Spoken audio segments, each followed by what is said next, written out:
2024-25 Ballon d'Or কার হাতে উঠতে চলেছে? ভাই, আমরা যত প্রশ্ন করি না কেন, আমরা যত স্টেট চেক করি না কেন, পারফরমেন্স চেক করি না কেন, ভাই এটা অলমোস্ট 99% কনফার্ম এটা ওসমান ডেম্বেলের হাতে উঠতে চলেছে। এটা নিয়ে আমার কাছে মনে হয় কোনো সন্দেহ থাকার প্রশ্নই আসে না।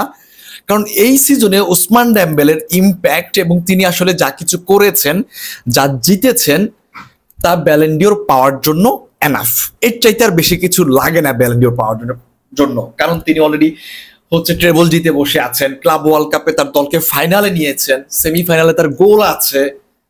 হ্যাঁ, ফাইনাল তিনি জিততে পারেন না club world cup, but enough Ballon d'Or পাওয়ার জন্য। এখন আমরা কথা বলতে পারি যে এর পরের স্থানগুলোতে কে থাকবে, এবং আমার কাছে মনে হয় এটা নিয়ে সবচাইতে বেশি আলোচনা হচ্ছে যে 2 নম্বর অবস্থানে কে থাকতে পারে, 3 নম্বর অবস্থানে কে থাকতে পারে, কিংবা টপ 5-এ কারা থাকতে পারে। যদিও আমি 2 নম্বর এবং 3 নম্বর অপশন নিয়ে কথা বলি আজকের এই ভিডিওতে, তাহলে আমি বলবো 2 নম্বর অবস্থানে যে প্লেয়ারটা থাকা ডিজার্ভ করে, যদি আপনি স্ট্রিট চেক করেন, পারফরমেন্স চেক করেন, ধরেন এই জায়গাটাতে নিয়ে মত আছে। বিশেষ করে বার্সেলোনা ফ্যান, ব্রাজিল ফ্যান, এই দুইটা জায়গায় 2 রকম মতামত আসছে। ব্রাজিল ফ্যান যারা আছেন তারা মনে করছেন যে এটা ডিজার্ভ করে রাফিনা, এবং তাদের কথা রাইট। কেন রাইট আমি বলি একটু বুঝিয়ে। রাফিনা এই সিজনে 34টা গোল করেছে এবং 25টা অ্যাসিস্ট করেছে। ভাই মানে এর চাইতে আর ভালো পারফরমেন্স লাগে না। যদি রাফিনা চ্যাম্পিয়ন্স লিগ জিততে পারতো, ক্লাব ওয়ার্ল্ড কাপ না খেললেও আমার কাছে মনে হয় যে রাফিনার হাতে ব্যালন ডিওর উঠে যেতে পারতো। বাট আপনি লামিন ইয়ামালকে দেখে আসলে কথা বলা শুরু করেছেন যে লামিন ইয়ামালকে কিভাবে 1-এ রাখা হয়, লামিন ইয়ামালকে কিভাবে 2-এ রাখা হয়। বাট লামিন ইয়ামালও কিন্তু এই সিজনটা দুর্দান্ত লেভেলের পারফরমেন্স করেছে, এবং তার ইম্প্যাক্ট বার্সেলোনায় তার ইম্প্যাক্ট কতখানি ছিল সেটা যদি আপনি লক্ষ্য করেন তাহলে বুঝতে পারবেন বার্সেলোনা এই সিজন যেইভাবে জিতেছে, যেইভাবে খেলেছে, এই জায়গায় রাফিনার যতটা গুরুত্ব রয়েছে, ইম্পর্টেন্স রয়েছে, ঠিক সেরকম ভাবে লামিন ইয়ামালও রয়েছে, লামিন ইয়ামালের ইম্প্যাক্ট রয়েছে, ঠিক ততখানি পেদ্রি এই ছেলেটারও ইম্প্যাক্ট রয়েছে। দেখেন, একটা দলের মিডফিল্ডার যদি অ্যাটাকিং এ কন্ট্রিবিউশন না করতে পারে, তারা আক্রমণ ভাগে যদি হেল্প করতে না পারে, তাহলে লামিন ইয়ামাল, রাফিনা, আমাদের লেওয়া, এরা ডেড। সো পেদ্রির ইম্প্যাক্টও বার্সেলোনায় ছিল, কিন্তু সে ব্যালন ডিওর লিস্টে 5 নাম্বারও থাকবে না আমি জানি।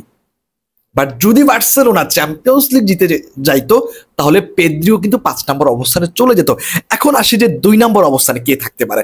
দেখেন, ইম্প্যাক্টের জায়গা, কার কতখানি ভূমিকা ম্যাচ জেতানোর ক্ষেত্রে, কে কতখানি আসলে সাহায্য করেছেন দলকে, এই জিনিসগুলো কিন্তু অনেক গুরুত্ব সহকারে দেখা হয় ব্যালন ডিওরে, যেটা প্রত্যেকবার আমরা দেখে আসছি। অনেকে ট্রেবল জিতেও ব্যালন ডিওর পান না, অনেকে ট্রেবল না জিতেও ব্যালন ডিওর পান, কারণ ইম্প্যাক্ট এই জিনিসটা সবচাইতে বেশি গুরুত্বপূর্ণ ভূমিকা পালন করে ব্যালন ডিওরের ক্ষেত্রে। আপনি সবকিছু জিতলে যে ব্যালন ডিওর পেয়ে যাবেন এরকমটা নয়।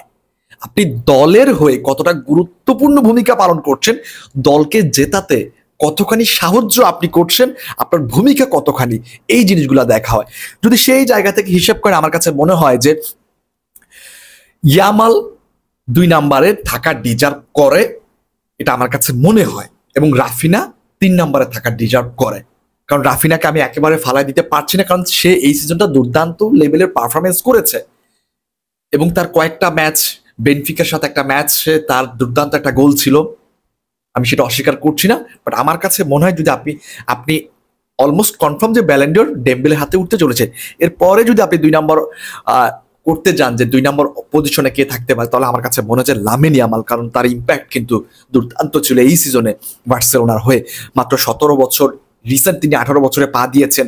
এই 17 বছর বয়সে একটা ছেলে এতটা ইম্প্যাক্ট রাখছে বার্সেলোনা হয়ে, আপনি এটা অস্বীকার কখনই করতে পারেন না। আপনি যতই বার্সেলোনার হ্যাটার্স হন, আপনি যতই লামিন ইয়ামালের হ্যাটার্স হন না কেন, 17 বছর বয়সে একটা ছেলে যে পরিমাণ ইম্প্যাক্ট রেখেছে এই সিজনে, সেটা আপনি কখনোই অস্বীকার করতে পারেন না।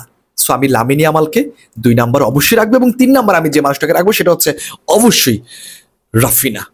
আশা করছি সবাই বুঝতে পেরেছেন। তবে আমি আবারও বলছি, এই ব্যালন ডিওর কিন্তু আমার কাছে মনে হয় ডিজার্ভিং ওসমান ডেম্বেলে এবং সেটা তার হাতি উঠার কথা, এবং আমার কাছে মনে হয় যে এটা অলমোস্ট সেই পেতে চলেছে। এটা নিয়ে আসলে তর্ক বিতর্ক করার কোনো অপশন নেই। বাট 2 এবং 3 নম্বর পজিশন নিয়ে আপনারা যদি কথা বলেন, সেই জায়গাটাতেও বার্সেলোনার প্লেয়ার দুজন আমি মনে করি যে রাফিনা এবং লামিন ইয়ামাল থাকবে। আশা করছি সবাই বুঝতে পেরেছেন। সবাইকে অনেক অনেক ধন্যবাদ। আল্লাহ হাফেজ, আসসালামু আলাইকুম।